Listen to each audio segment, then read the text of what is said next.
And rather than having Daniel from the Swedish Association, so Daniel is at the back. If you look for the biggest guy in the room, it's Daniel, so you can't miss him. And Anna is going to speak about one of Daniel's projects.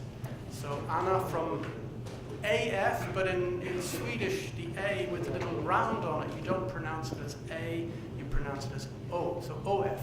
Brilliant. Over to you. Very good pronunciation. Okay, hello everybody. Yes, as was mentioned just now, my name is Anna Bernstad.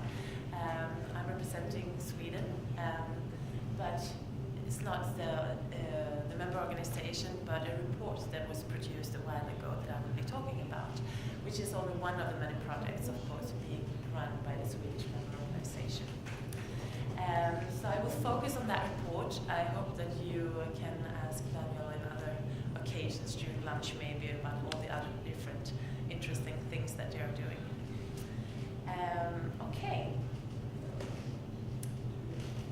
So actually, the topic of the report has been mentioned quite a few times already by the other speakers, so I hope this will be interesting for you all to take part of. The reason why this report was initiated is that we have a situation that we all are very aware of, where textiles are moving from industrial washing to small-scale washing or to homes, and we raised the question here, what is more sustainable? So the European market for rental textile and service could more than double if more companies, municipalities and institutions choose professional textile service rather than on-premise laundry, OPL, or home washing. And the reason why we made this report is that the choice between the two could be motivated to do either one or the other, but the choice should be based on a sound decision or good evidence of what is really preferable in relation to several different aspects which are relevant. And in this report, we try to look at what is out there and try to present an image or a view over what are the evidences for one or the other. Because these kind of assessments are commonly not performed today. The choice is not based on that kind of evidence. So the aim was to investigate sustainability performance of professional textile service versus OPL or home washing. And we look at the three aspects of sustainability, so environmental, social, and economic aspects, and also the overall quality of the service. And we didn't bring up any new material in this report, actually. We just tried to see what's out there and where there are gaps to be filled also. And it's actually not only a Swedish report, but we were quite a few countries participating in this. So the examples in the report are gathered from several European countries. Okay, so starting with environmental aspects. Well, you all know that we follow in the industry closely our figures related to water, electricity, chemicals, and oil consumption. This is nothing new. It's something that industry has been done for a long while. And the statistics are continuously improved. We can see that as well. Actually, ETSA is following the results each year, or maybe not each, but over time. And we can see that both water consumption and energy consumption are decreasing. So there is a continuous improvement in the industry. There is a big focus on changing from oil to natural gas and bioenergy in the industry today. And a Swedish example that was inaugurated just a few months ago was a big industry going from oil to biogas. So we can see that things are really changing within industry when it comes to energy use. And then the use of chemicals.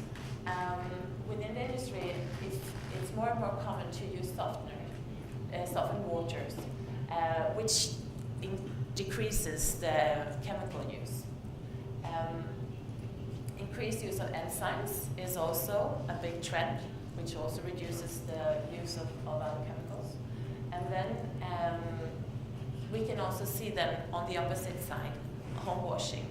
A study was made in 2012 in Sweden, where 54% of the Swedes do not follow the dosage instructions when they wash at home. So many times when we wash at home, we don't see exactly how much to put, and this is something that probably is also done when you wash your working clothes at home. So it definitely increases the risk of overdosing. Transports then.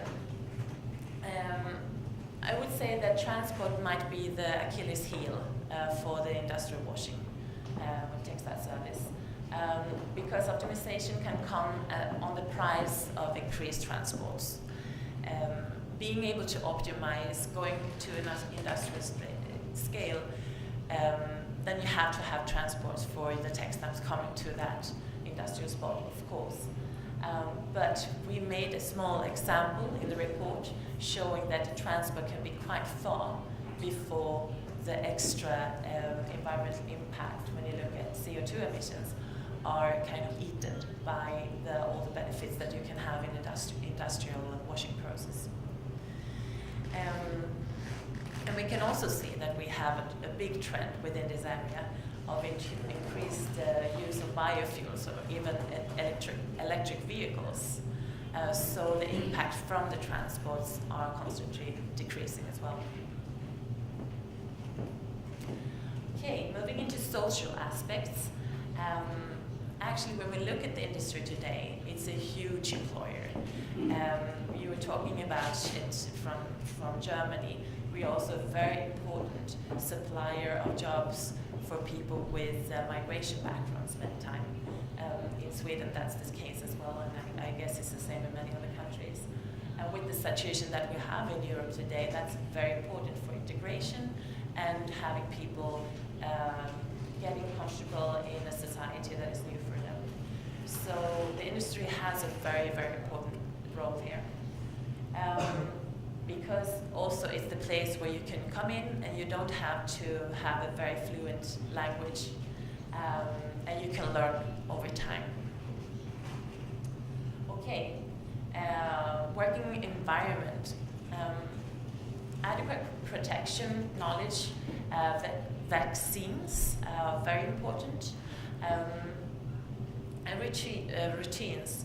Of course, they are important to have a sound working environment for the people working in this industry.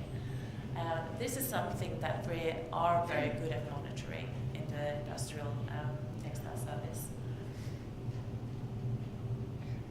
And then hygiene. Of course, this is the core of the professional textile service. This is why we are here. And the hygiene management systems are being introduced in more and more companies, and we know that we have more and more routines, and actually many of the authorization processes that several of the member organizations have include a very clear standard of the routines that you must have to fulfill hygiene requirements. So this is something that the industry is very good at. When you look at it in OPLs and home washing, some studies have been made, and a study from 2016 from Holland investigated several different OPLs, and none of them had any hygiene quality management systems implemented. When you look at elderly care institutions in Germany, another study being made a few years ago, only 57% Sorry, I've lost it now. Only 30% have a separation between clean and unclean textiles. And if you don't have that, then of course you have a huge risk of recontamination of the clean textiles. And especially within the elderly care, this is something that is extremely important, because many people that get into contact with those supposedly clean textiles are a bit fragile already from the beginning. And with an increased aging population in Europe, this is something that should be taken very seriously. As you see, we have a lot of different examples in the report, and you can go through them more in details, because I think the time is limited for that now. But we find from the pretty few studies that have been made on this topic that when it comes to hygiene, we have huge lacks when we don't have it in professional textile service industry. Such things that when you wash at home, you don't go up to higher temperatures, because if you do that, then it costs you more. It gets on your electricity bill. So low washing temperatures is a very big trend in places, in countries like Sweden, for example. And this is of course a risk, because you have a risk not to have the hygienization process that is intended by the washing. Okay, when it comes to economical aspects, actually this is one of the areas where we have very, very few comparative studies at the moment, and hopefully we will see more in the future. But one of the few that we could find and identified in this project, and that we write about in the report, is from Switzerland, and they compared professional textile service and on-premise laundry, and you can see that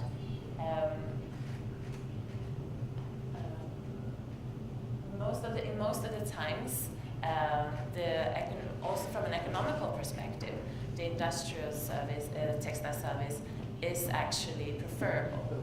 And one of the main reasons is the scale effect, because when you include all the aspects, also the investments in machinery and so on, and you divide it by several hundreds of tons over years, then that investment, of course, becomes preferable from an economical perspective in the industrial textile service. Also, in this report, they included fees, administration, and so on. And this is something that is very, very seldom done.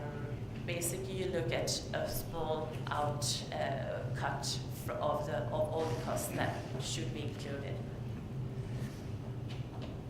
And you also have to reflect on quality over time. And this is actually a new study that is not included in the report at the moment, because it was released only this summer. It's a comparative study from Technical University of Textile in Sweden. And they compared washing in small-scale washing machines to industrial washing. And they looked at 4 different aspects related to quality. Shrinkage, weight loss, breaking strength, and wear resistance. And they investigated it on 4 different types of textiles. And samples were analyzed after 25 and 50 washes. So it was a pretty a big study in that sense too. It went to several different wash circuits. And when you look at the results, they're very different for different types of textiles. But in general, you could see actually differences between the small scale and the industrial scale washing. And the biggest differences you could see on the textiles, polycotton, which is a mix of polyester and cotton, and a thicker cotton textile. In these cases, the difference is about 4 times when you put together all these aspects that were included, the 4 aspects, breaking strength and so on. And they made a relative comparison here. So these are the negative impacts, and they were 4 times as big when you look at this kind of textile, which is the polyester with cotton. When you look at polyester with glycerin, it's about the double. And here we have, again, 4 times bigger negative impacts. So the wearing, according to this study, is much bigger. And this, of course, should be included when you look at the economical impact aspects and choose it between one or the other. Finally, when it comes to economical aspects, considering hidden costs, such as repair machines, delay if machine breaks. If you have an OPL, then you have 1, 2, 3 machines maybe. If one machine breaks, then it causes very big problems. Ordering of chemicals and textiles, complying with the environmental and work-related legislations. These kinds of costs are commonly not looked upon.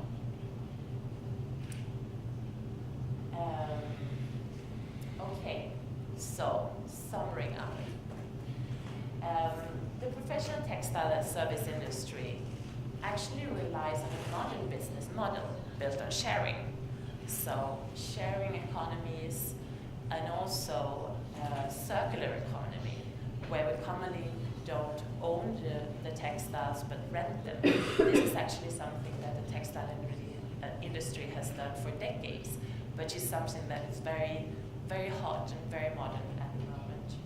Actually, the textile service industry is mentioned as one of the very good examples in an Ellen MacArthur Foundation working for increase the circular economy. And it also creates incentives for investment in high quality machines and textiles, which is something that you don't have if you have a small scale. We have constantly reduced the use of water, energy, and chemicals through investments in research and development. And it gives clients focus on their core short activities, because many times the OBLs, the washing becomes something that is added on, not done by professionals that have a routine and knowledge on how to do it well. And actually, it does commonly result in reduced costs, in particular when hidden costs and risks are taken into consideration. And as we can see in this last study, it also maintains the quality of textiles better over time. So with this said, I think that the industry has actually already very, very many examples that can be used even better in presenting the business case and textile service as a very sustainable choice. The report can be downloaded from ETSA website if you're interested.